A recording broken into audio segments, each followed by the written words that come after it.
Olá pessoal, nesse vídeo eu quero ilustrar para vocês como que a gente pode gerar um diagrama pressão-volume molar de uma substância pura, e aqui a gente está interessado na água como substância, e a gente vai utilizar a equação de Peng-Robson para isso, da mesma forma que no vídeo anterior. Antes de fazer as contas, a gente precisa relembrar alguns aspectos básicos que nós já vimos anteriormente de um gráfico que nem esse.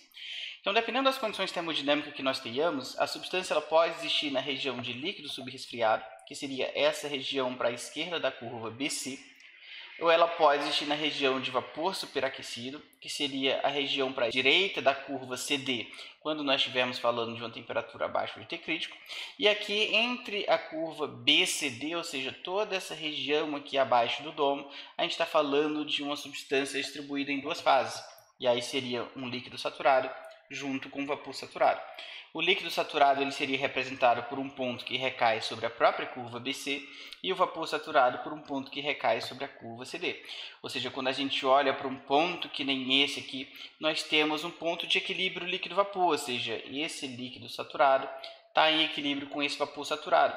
Por que isso? Porque a gente sabe que o equilíbrio líquido-vapor de uma substância pura é uma condição em que ambas coexistem na mesma temperatura e na mesma pressão. Elas estão na mesma pressão, como eu posso ver aqui pelo eixo Y do gráfico, e elas estão na mesma temperatura, como a gente pode ver aqui, por recaírem na mesma isoterma. Quando a gente está falando de uma isoterma num diagrama que nem esse, ela pode assumir diferentes comportamentos, dependendo se a gente está falando de uma isoterma subcrítica, crítica ou supercrítica. Mas aqui a gente está interessado apenas em isotermas subcríticas, portanto o comportamento é similar a esses que estão ilustrados aqui. São curvas extremamente inclinadas na região de líquido subresfriado, o que é uma consequência de líquidos serem pouco compressíveis, e são curvas pouco inclinadas na região de vapor superaquecido, que é uma consequência de vapores serem muito compressíveis.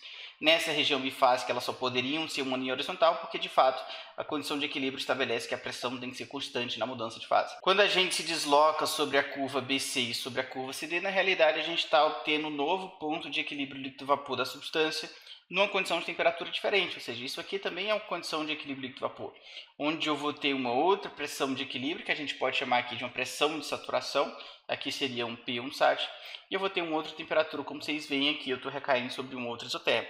O interessante desse gráfico é que a gente consegue ler valores de volumes molares das duas fases em equilíbrio.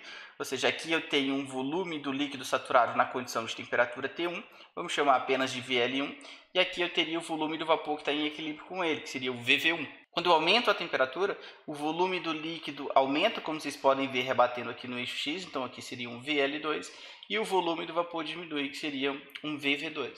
E à medida que eu vou aumentando a temperatura, eu tenho uma maior proximidade entre os volumes molares das duas fases, até que eu chego aqui na isoterma crítica, que não está representada aqui no gráfico, mas aqui a gente sabe que o ponto crítico seria a condição em que os volumes molares de líquido e de vapor se igualam com o próprio volume molar crítico da substância. Como é que a gente pode gerar um gráfico que nem esse? Na realidade, o procedimento é bem simples, pessoal, porque agora a gente já sabe calcular volumes molares por equação de estado e nós também sabemos calcular a pressão de saturação conforme trabalhado no último vídeo. A gente precisa, num dado valor de temperatura, por exemplo, no valor de temperatura T1, nós precisamos calcular a pressão de saturação conforme predito por equação de estado. Uma vez que nós tenhamos o valor do Psat, nós temos condições de nesse T e nesse Psat calcular os volumes molares na equação de Peng-Robson. E aí, quando a gente quer um outro ponto do gráfico, na realidade a gente só faz um incremento de temperatura, e aí a gente vai mexendo na temperatura e repetindo esse procedimento até que a gente tenha essa curva por completo. No nosso caso aqui, a gente vai trabalhar com a água partindo da temperatura do ponto triplo até a temperatura do ponto crítico, ou seja, o nosso diagrama ele vai ser bem representativo. Como é que a gente calcula a pressão de vapor pela equação de estado, que é o primeiro passo do nosso algoritmo? Nós já trabalhamos isso no vídeo anterior, portanto aqui eu vou fazer de uma forma bastante direta. O critério de equilíbrio líquido-vapor ele pressupõe a igualdade de temperatura e de pressão entre as duas fases, sabendo que a fugacidade da substância é uma função apenas da temperatura e da pressão em que ela se encontra, a gente poderia expressar o critério de equilíbrio material como sendo a igualdade da fugacidade nas duas fases. E aí, se a gente rearranja um pouco essa equação, nós obtemos exatamente essa expressão que nós vamos utilizar aqui para avaliar o equilíbrio em cada ponto. O Ln do φ da água na fase líquida vai ser o Ln do φ da água na fase vapor. O que é que nós conhecemos aqui? Em cada condição de temperatura, nós queremos descobrir o valor da pressão que vai fazer com que essa igualdade matemática seja válida. E a equação de estado vai entrar justamente aqui no cálculo do Ln do φ. Então, o primeiro passo que a gente faz aqui é chutar uma pressão de vapor utilizando o modelo termodinâmico. Eu vou utilizar o modelo de Ambrose-Walton da mesma forma que no último vídeo. Os parâmetros de entrada são a temperatura de equilíbrio, temperatura crítica da substância, pressão crítica e fator acêntrico. Eu vou fixar esses 3 parâmetros para não ter problema aqui na hora de arrastar. Então, ao longo de todo esse domínio de temperatura, esses seriam os valores preditos pela equação de Ambrose-Walton. Não sei se esses são os valores de equilíbrio, na realidade, provavelmente não vão ser. A gente só consegue quantificar se são ou não analisando essa equação ponto a ponto, ou seja, em cada condição de equilíbrio. Portanto, nós precisamos calcular os LNs de φ para a água na fase líquida e na fase vapor, e nós fazemos isso utilizando a função do XSOS. No caso, as duas funções elas têm como parâmetro de entrada a composição das fases, que como nós estamos falando de uma substância pura, vai ser x igual a y igual a 1. Então, qual que é a função que a gente utiliza aqui? Como eu estou trabalhando com a equação de Peng-Hopson, seria a função PR, ln, φL. Os parâmetros de entrada eles podem ser consultados quando a gente aperta aqui Ctrl Shift A. E aí nós teríamos a constante dos gases ideais, a temperatura do sistema, a pressão que nós colocamos inicialmente, a composição e os parâmetros exigidos. E aí a gente dá INT e arrasta para todas as condições, sem nenhum problema nós já temos aqui todos os LNs da fugacidade da água na fase líquida. Como é que a gente faz para a fase vapor? É exatamente a mesma coisa, a gente pode até aproveitar essa função aqui e simplesmente substituir esse φL por φV, porque agora a gente está calculando a propriedade de um vapor. Conseguem visualizar que, de fato, essas pressões que nós temos aqui não são pressões de equilíbrio em cada uma dessas condições de temperatura? Porque se fosse o nosso delta de Ln de φ, que nós vamos tirar como sendo Ln do φ na fase líquida menos na fase vapor, teriam dados iguais a zero. Mas a gente vê que eles não são iguais a zero, ou seja, essa condição ainda não está sendo obedecida para esses pares temperatura de pressão que a gente tem em cada uma das linhas da nossa tabela. Como é que a gente vai determinar, portanto, a pressão de vapor que faz com que o critério de equilíbrio material seja obedecido? A gente vai minimizar essa função objetivo, ou seja, a gente quer descobrir os valores de pressão que vão fazer com que esse somatório aqui atinja o seu mínimo valor. E o somatório ele vai atingir o seu valor mínimo quando cada um desses deltas for minimizado, tá bom? Então, se a gente tira uma soma de todas essas células aqui, a gente teria 1.6618. E é justamente aqui que a gente entra com o solver. A gente pede para o solver minimizar essa célula, que seria equivalente a tornar zero, porque nós estamos falando de uma soma de módulos, alterando todos esses valores de pressão. Ressalto para vocês, pessoal, que não tem nenhum problema a gente colocar todas as pressões aqui para serem rodadas simultaneamente, porque cada valor de P só vai influenciar no delta de Ln de φ da condição de equilíbrio correspondente, tá bom?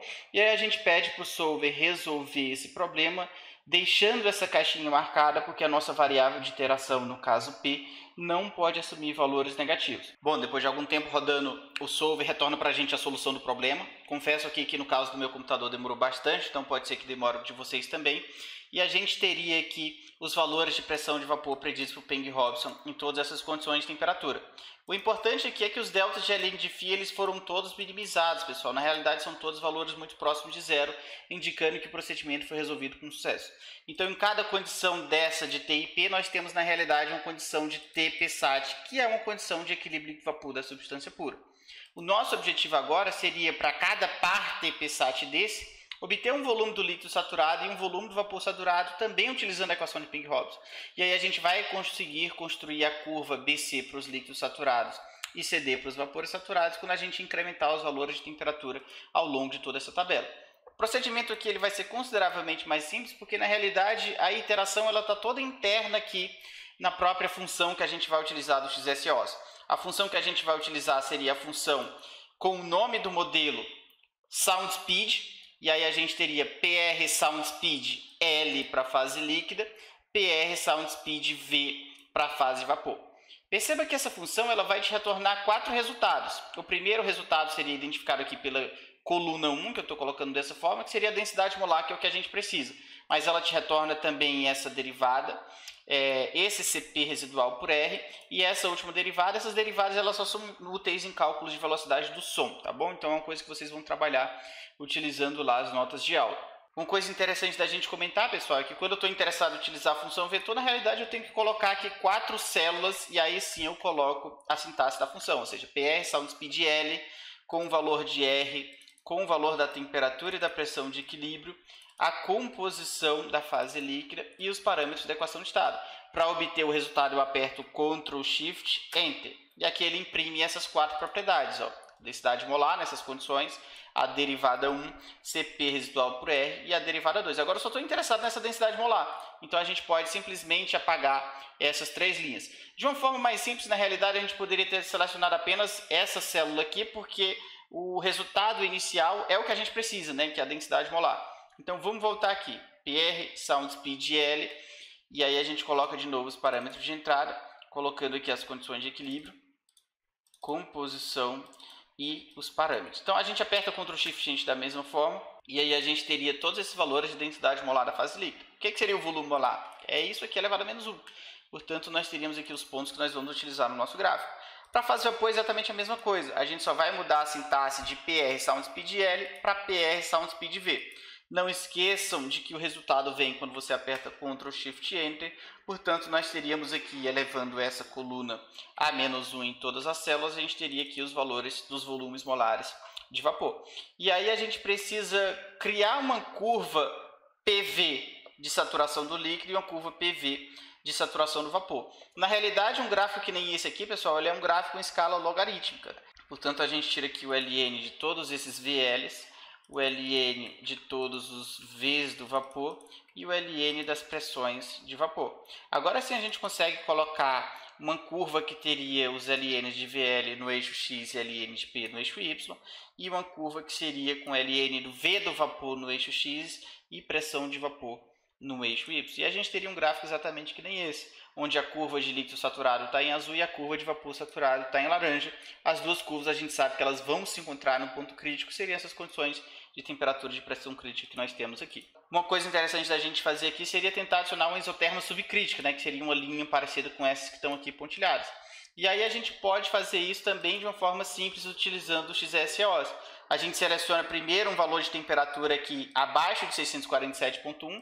No caso aqui a gente pode selecionar o valor de 473.15. Nessa temperatura aqui, pessoal, percebam vocês que nós temos um valor de PSAT, que seria justamente esse valor de 15.5779.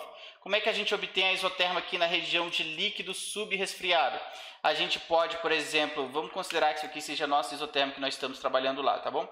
A gente parte desse ponto aqui e vai incrementando a pressão da fase líquida, mantendo T constante.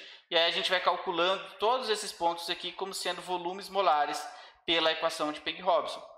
Para a fase vapor, a ideia é similar. A gente parte aqui dessa condição de vapor saturado, ou seja, é nesse PSAT nós temos esse volume de vapor que nós já calculamos, e nós vamos diminuindo a pressão do sistema de forma que ele vá entrando na região de vapor superaquecido. Vamos fazer por parte aqui, começando com o líquido subresfriado. O nosso ponto inicial seria essa pressão e a gente vai incrementando a pressão por quantos pontos a gente quer inserir no nosso gráfico. Vamos colocar aqui a pressão aumentando de 5 em 5 bar, jogando a gente cada vez mais para a região de líquido subresfriado. Então a gente vai até 255 bar, ou seja, em cada condição PT dessas aqui a gente calcula uma densidade do líquido pela equação de Pegg-Hobson, ou seja, PR Sound Speed L, e aqui a gente vai selecionar o R, temperatura seria esse valor agora fixado, tá bom? O que vai mudar entre as células seriam as pressões. A composição a gente sabe que é puro na fase líquida, então a gente aproveita essa linha, e os parâmetros estariam dados aqui. Então, Ctrl Shift Enter, nós acabamos de calcular o rodo líquido nessa condição inicial. E aí a gente vai aumentando a pressão a T constante, a gente vê que o rodo líquido quase não muda, o que está de acordo com a nossa condição de líquidos aproximadamente incompressíveis. O V do líquido seria isso aqui, a menos 1, como nós já fizemos. E para jogar lá no gráfico, a gente precisa colocar em escala logarítmica. Então, a gente tira o ln dessa coluna e o ln dessas pressões, tá bom? Quando a gente coloca aqui isso no gráfico, pessoal, a gente teria essa linha em vermelho, ó. O que faz sentido, está de acordo com o nosso entendimento da isoterma, do comportamento da isoterma na região de líquido subresfriado. Vamos agora para a parte do vapor superaquecido, ou seja, a gente vai partir desse valor de pressão aqui e a gente vai diminuindo à medida que a gente vai caminhando nessa isoterma. Vamos tomar aqui como valor mínimo do nosso gráfico a pressão do ponto triplo, né, que seria dada aqui por 0,0048 bar. Então a gente vai estabelecer um passo de constante de pressão partindo disso aqui até chegar no 0,0048 bar. Como é que a gente faz isso? Na realidade, a gente tem aqui um total de 49 pontos no nosso gráfico, então a gente pode calcular um delta aqui da pressão inicial menos a pressão final e dividir por 48, né? Porque seria 49 pontos, então a gente vai ter aqui 48 intervalos iguais. E aí se a gente faz aqui, por exemplo, a gente teria 0,3244. Então quem que seria esse segundo ponto? Seria isso menos 0,3244 que eu vou deixar fixado. E aqui a gente vai arrastando até o nosso último ponto. Portanto, nós temos os valores de pressão que vão jogar o nosso vapor na região de superaquecido. Portanto, a gente calcula aqui da mesma forma que nós já fizemos, utilizando a função PR Sound Speed V, que seria com os parâmetros de entrada R dos gases fixado, a temperatura também fixada, os valores de pressão dessa coluna, a composição que a gente pode aproveitar como sendo esses valores de y igual a 1 e os parâmetros que também são os mesmos da equação cúbica. E aí a gente aperta Ctrl Shift Enter. Os valores que nós temos são esses aqui, ou seja, a iteração já foi feita internamente na própria função, e aqui o volume do vapor seria dado pela densidade molar elevado a menos 1. Agora vocês vejam ó, que quando a gente mexe aqui na pressão do vapor, o volume ele varia muito mais consideravelmente do que no caso do líquido, né? Quase que constante. Isso está de acordo com o vapor ser compressível. E aí a gente tira os LNs desses volumes, nós tiramos os LNs das pressões, então seria na realidade esses valores de P. Quando a gente coloca essa curva aqui no nosso gráfico, na realidade a gente gerou o que está em vermelho, que seria a isoterma na região do vapor. Como é que a gente finaliza o nosso gráfico aqui com a região intermediária? Bom, a gente sabe que a mudança de fase de uma substância pura, ela ocorre a T e P constantes. Então, a forma mais simples que a gente teria de fazer aqui seria linkar esse ponto de líquido saturado na nossa isoterma com um ponto de vapor saturado, que seria simplesmente a gente adicionar aqui mais dois pontos no nosso gráfico. O ponto inicial seria o Ln desse Psat aqui no eixo Y com o Ln do V do líquido, ou seja, eu estou falando disso aqui e disso aqui. E o ponto final seria o Ln do V do vapor com o Ln do P, ou seja, vamos adicionar isso aqui no nosso gráfico. Então a gente vem aqui, clica com o botão direito, vai em selecionar dados, vamos chamar isso aqui de região intermediária, com os valores de x dados na coluna Z e os valores de y dados na coluna AA. Então a gente pode, de uma forma simplificada aqui, pedir para o Excel linkar esses dois pontos, né, que seriam essas bolinhas laranja. É só adicionar aqui uma linha e a gente coloca ela vermelha aqui para ficar coincidindo com o nosso comportamento da isoterma. Agora, isso aqui não é exatamente o comportamento da isoterma retornado por uma equação cúbica, porque a gente já sabe que a equação cúbica, na realidade, ela não vai prever essa isoterma real. Ela preveria um isoterma aqui com a região abaixo da isoterma real e com a região acima da isoterma real. Mas por uma questão de simplicidade, a gente finaliza o nosso exercício dessa forma. A ideia que eu queria passar para vocês era essa, pessoal. Qualquer dúvida que vocês tenham tido em alguma passagem aqui, por favor, não deixem de me procurar. Um abraço e até o próximo vídeo.